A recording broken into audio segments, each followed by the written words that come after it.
Today's class is focused on cat and cow. Cat and cow are two different yoga poses that are often practiced together.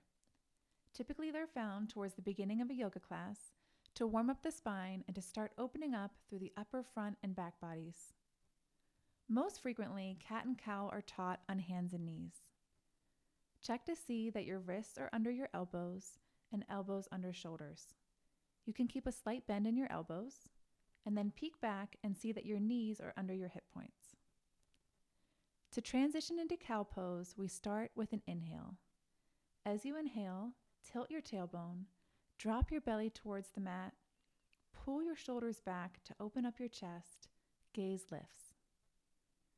To transition into cat pose, we start with an exhale. As you exhale, tuck your tailbone, round through your spine, press away from the earth, and let the crown of your head drop. Typically, a class will involve alternating between cat and cow, moving with your breath. In cow pose, feel a widening between your collarbones and through your front body. In cat pose, feel that stretch between your shoulder blades and your upper back body. Allow the movement to start at your tailbone and travel up your spine one vertebra at a time, like a wave. Your breath is always guiding the movement, so allow your inhale to start just a moment before transitioning into cow pose, and allow your exhale to start just a moment before transitioning into cat pose. If you are experiencing pain in your wrists, you have a couple options. Option 1, engage the core.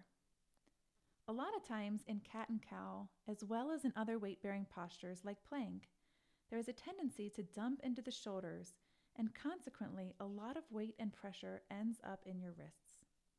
Try to engage your core slightly so that your abdominals can hold a little bit more of your weight, bringing some of the pressure out of your wrists. Option 2, reduce the wrist angle. Another option for wrist pain is to reduce the angle at the wrist joint. With your wrists directly under your shoulders, the angle is 90 degrees.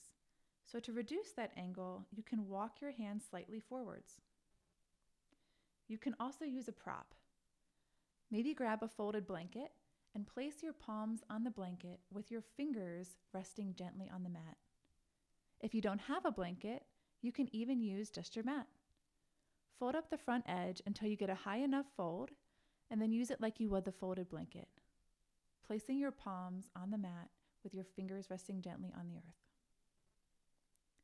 If you're experiencing pain in your knees, you also have a couple options.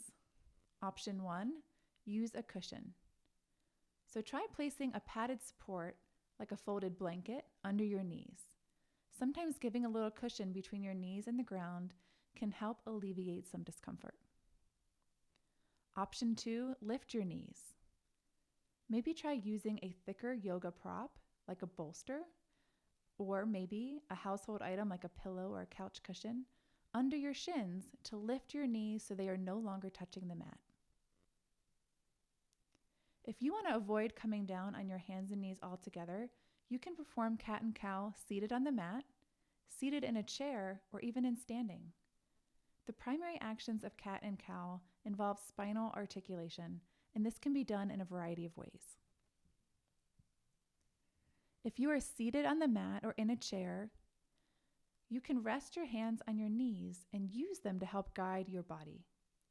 As you transition into cow, gently pull your belly forwards and then draw your shoulders back, lifting your gaze. And then as you transition into cat, allow your arms to extend, which will help you to deepen the rounding of your spine. If you are seated on a mat, in a chair, or in standing, you can take other variations of your choice. Maybe consider bending at the elbows. As you transition into cow, draw your elbows down to open up your chest. As you transition into cat, draw your arms up and over as you bring your elbows towards each other, dropping your gaze. You can also choose other variations like interlocking your fingers and pressing your knuckles towards the front wall in cat, and then lifting your arms over your head, maybe even bringing your palms behind your head in cow.